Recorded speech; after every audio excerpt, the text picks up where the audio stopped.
मेरे विद्यार्थियों, आज हम कक्षा 11 की फिजिक्स में मापन तथा मात्रक पढ़ेंगे। क्या पढ़ेंगे?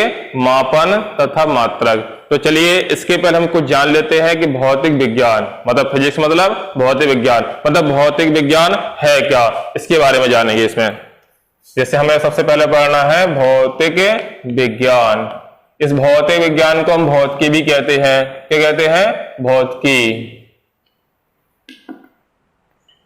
अब ध्यान दो, इसमें मतलब भौतिक विज्ञान क्या है, अर्थात इस भौतिक विज्ञान के डेफिनेशन के बारे में पढ़ेंगे हम, अर्थात इसकी परिभाषा के बारे में पढ़ेंगे। तो ध्यान दो, इसमें भौतिक विज्ञान। तो ध्यान दो, जो भौतिक विज्ञान हमारे पास है, तो भौतिक विज्ञान को हम अंग्रेजी में फिजिक्स कहते हैं। क्या कहते हैं? मतलब भौतिक विज्ञान को हम इंग्लिश में क्या कहते हैं? फिजिक्स कहते हैं। और फिजिक्स शब्द की उत्पत्ति लैटिन भाषा का एक शब्द हमारे पास होता है, फ्यूसिस है। क्या होता है? फ्यूसिस है। फ्यूसिस होता है। क्या होता है? फ्यूसिस। और फ्यूसिस का शाब्दिक अर्थ हमारे पास होता है प्रकृति। क्या होता है? प्रकृति। तो अब ध्यान दो, इसमें फ्यूसिस है, इसको फिजिक्स कहा गया है। फिजिक्स हमारे पास भौतिक विज्ञान है और फ्यूसिस का शाब्दिक अर्थ प्रकृति होता है। तो इसका मतलब क्या हुआ कि भौतिक विज्ञान में हम प्रकृति और प्रकृति में होने वाली घटनाओं को पढ़ते हैं। किसके बारे में पढ़ते हैं? प्रकृति और प्रकृति में होने वाली घटनाओं के बारे में पढ़ते हैं। तो ध्यान दो, जैसे भौतिक हमारे पास है, भौतिक जो हमारे पास है जिसको व्यक्ति बना ना सके, अर्थात जो प्राकृतिक चीज होती है उसको भौतिक कहा जाता है। क्या कहा जाता है? मतलब जिसको मनुष्य न बना सके, जो प्राकृतिक होता है वो भौतिक कहलाता है। तो अब हमें क्या पढ़ना है? भौतिक विज्ञान पढ़ना है। तो जैसा कि अब हमने जाना कि भौतिक विज्ञान को अंग्रेजी में क्या कहते हैं? फिजिक्स कहते हैं। और फिजिक्स शब्द की उत्पत्ति लैटिन भाषा के शब्द फ्यूसिस से हुई है और फ्यूसिस का शाब्दिक अर्थ होता है प्रकृति। तो भौतिक विज्ञान की परिभाषा क्या बन जाएगी? मतलब भौतिक विज्ञान विज्ञान की वह शाखा है जिसके अंतर्गत प्रकृति और प्रकृति में होने वाली घटनाओं का अध्ययन करते हैं। किसका अध्ययन करते हैं? प्रकृति और प्रकृति में होने वाली घटनाओं का अध्ययन करते हैं। एक बार इसकी डेफिनेशन को फिर से जान लेते हैं। मतलब भौतिक विज्ञान, तो भौतिक विज्ञान विज्ञान की वह शाखा है जिसके अंतर्गत हम प्रकृति और प्रकृति में होने वाली घटनाओं का अध्ययन करते हैं। तो ये हमारे पास भौतिक विज्ञान कहलाती है। अब इसके बाद भौतिक विज्ञान के बाद हम पढ़ेंगे मापन। क्या पढ़ेंगे? मापन पढ़ेंगे। तो ध्यान दो, इसमें मापन मापन इस मापन को हम इंग्लिश में कहते हैं मेजरमेंट। क्या कहते हैं? मेजरमेंट कहते हैं। मापन। तो ध्यान दो, सर मापन तो फिजिक्स में किसी भी डेफिनेशन को रटने की आवश्यकता तो बिल्कुल भी नहीं है। तो जैसे हमारे पास क्या पढ़ना है? मापन पढ़ना है। तो मापन क्या हो जाएगा? मतलब किसी भौतिक राशि को नापना मापन कहलाता है। क्या कहलाता है? मतलब किसी भौतिक राशि को नापना मापन कहलाता है। क्या कहलाता है? मापन। तो ये हमारे पास मापन की डेफिनेशन हो गई है। अब जैसे हमारे पास ये बोर्ड दिया गया है, इस बोर्ड को नापना है। इस बोर्ड को नापने के लिए किसकी आवश्यकता होगी? मात्रक की आवश्यकता होगी। तो मापन के बारे में हम सीधे जान सकते हैं कि जैसे किसी भौतिक राशि को नापना या किसी लंबाई, चौड़ा, ऊंचाई, गहराई, तो कुछ भी नापना वो मापन कहलाता है। क्या कहलाता है? मापन कहलाता है। मतलब किसी भौतिक राशि को नापना मापन कहलाता है। इसके बाद हमारे पास मापन में अगर इसको मापना है तो हमें किसकी आवश्यकता पड़ेगी? मात्रक की आवश्यकता पड़ेगी। किसकी आवश्यकता पड़ेगी? मात्रक। तो अगली परिभाषा हम पढ़ेंगे, डेफिनेशन पढ़ेंगे मात्रक के बारे में। मात्रक हम इंग्लिश में कहते हैं यूनिट है। क्या कहते हैं? मात्रक को इंग्लिश में यूनिट कहते हैं। अब ध्यान दो, यूनिट मात्रक है। अब जैसे किसी भौतिक राशि को नापना है तो नापने के लिए हमें किसी चीज की आवश्यकता होगी। अब उसमें हमें ये निश्चित करना होगा कि कितना है, 1 मीटर कितना है, 1 मीटर मतलब उसके मापन को निश्चित करना होगा।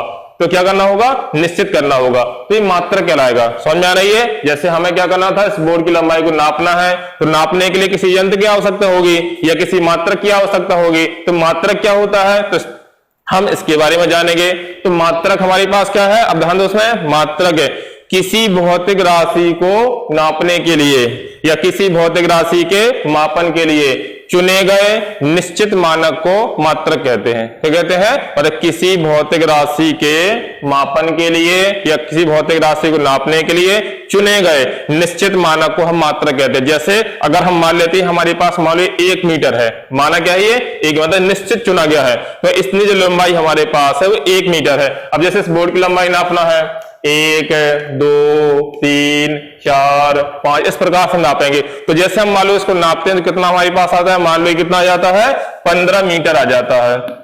कितना आ जाता है 15 मीटर। तो हमारे पास इस बोर्ड की लंबाई कितनी हो गई 15 मीटर हो गई। तो हमने किस मात्रा का प्रयोग किया सर, मीटर का प्रयोग किया गया है। तो हमने मात्रक प्रयोग किया गया है, मतलब जो चुना गया था, मतलब जो निश्चित किया गया था 1 मीटर है, ये है ना ये। तो इसी प्रकार से मात्रा परिभाषा क्या हो जाएगी, मतलब किसी भौतिक राशि को मापने के लिए चुने गए निश्चित मानक को मात्रक कहते हैं। क्या कहते हैं, मात्रक। मतलब किसी भौतिक राशि के मापन के लिए चुने गए निश्चित मानक को मात्रक कहते हैं।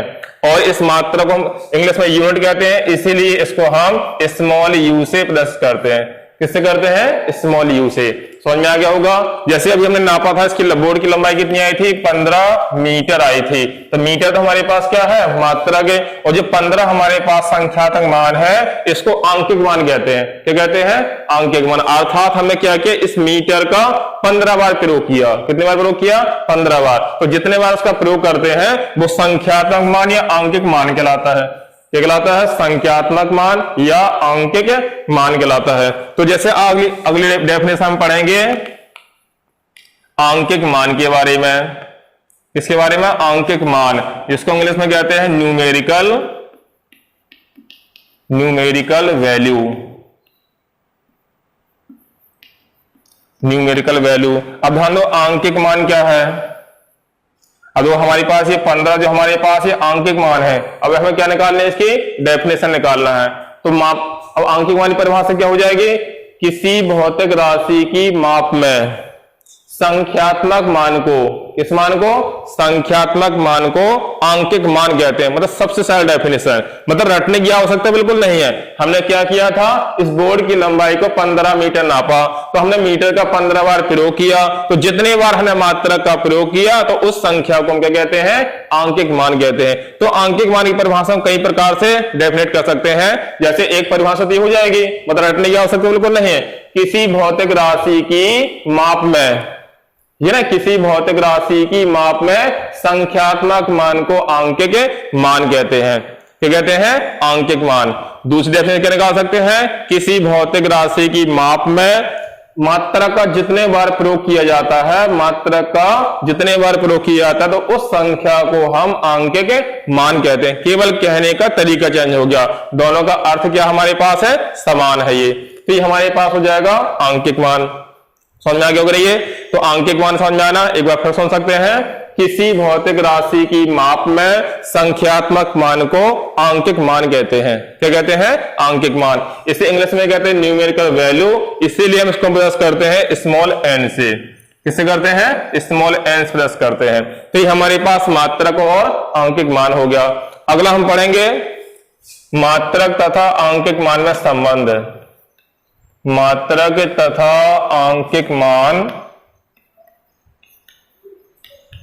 आंकिक मान में संबंध है।